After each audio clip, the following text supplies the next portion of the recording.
मध्य प्रदेश में कोई भर्ती निकली हो और वो कोर्ट तक ना पहुंचे, ऐसा कम ही होता है।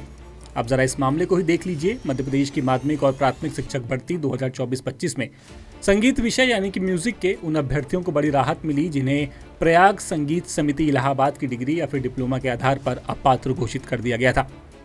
जबलपुर हाईकोर्ट ने नियमों में ऐसा कोई बाध्यता न पाते हुए याचिकाकर्ताओं को चॉइस फिलिंग में शामिल करने का आदेश दे दिया है।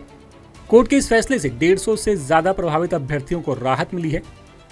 दरअसल मध्य प्रदेश में चल रही माध्यमिक और प्राथमिक शिक्षक भर्ती 2024-25 के तहत संगीत शिक्षक पदों के लिए आवेदन करने वाले कई अभ्यर्थियों को उस वक्त बड़ा झटका लगा था जब डॉक्यूमेंट वेरिफिकेशन के दौरान उन्हें अपात्र घोषित कर दिया गया। इन अभ्यर्थियों ने लिखित परीक्षा में अच्छा प्रदर्शन करते हुए मेरिट में जगह बनाई, लेकिन लोक शिक्षण संचालनालय यानी कि DPI ने प्रयाग संगीत समिति इलाहाबाद से की गई डिग्री या फिर डिप्लोमा पर सवाल खड़े कर दिए। इस वजह से 150 से ज्यादा अभ्यर्थियों का भविष्य अधर में लटक गया। डॉक्यूमेंट वेरिफिकेशन के दौरान विभाग की ओर से कहा गया कि प्रयाग संगीत समिति की डिग्री या फिर डिप्लोमा विश्वविद्यालय अनुदान आयोग से संबद्ध नहीं है, इसीलिए ऐसे अभ्यर्थियों को भर्ती प्रक्रिया में आगे नहीं बढ़ाया जा सकता। जबलपुर हाईकोर्ट में याचिकाकर्ता की ओर से अधिवक्ता दिनेश सिंह चौहान ने तर्क दिया कि विभाग की लगाई गई शर्त में कोई वैधानिक आधार नहीं है। सुनवाई के दौरान कोर्ट ने भर्ती नियम, विभागीय रूल बुक और मध्य प्रदेश शासन के गजट को भी देखा और शुरुआती चरण में कोर्ट को कहीं भी ऐसा प्रावधान नहीं मिला जिसमें संगीत शिक्षक पद के लिए प्रयाग संगीत समिति की डिग्री को अमान्य बताया गया हो।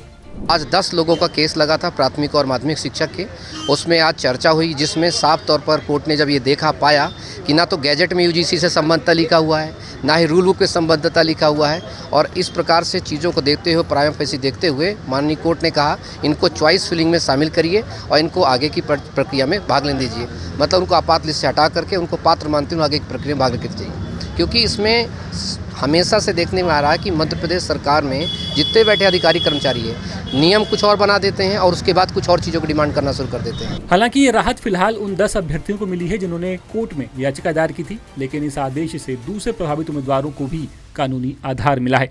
अगर वो भी कोर्ट जाते हैं तो उन्हें भी राहत मिलने की उम्मीद है। कोर्ट ने यह भी साफ किया कि अभ्यर्थियों को चॉइस फिलिंग में शामिल किया जाएगा, लेकिन उनके पोस्टिंग आदेश फिलहाल जारी नहीं होंगे। अंतिम नियुक्ति कोर्ट के आगामी आदेशों और मामले के अंतिम फैसले के अधीन रहेगी। तो अब देखते हैं आगे इस मामले में और कितनों को राहत मिलती है। जबलपुर से विशेष संवाददाता नील तिवारी की रिपोर्ट।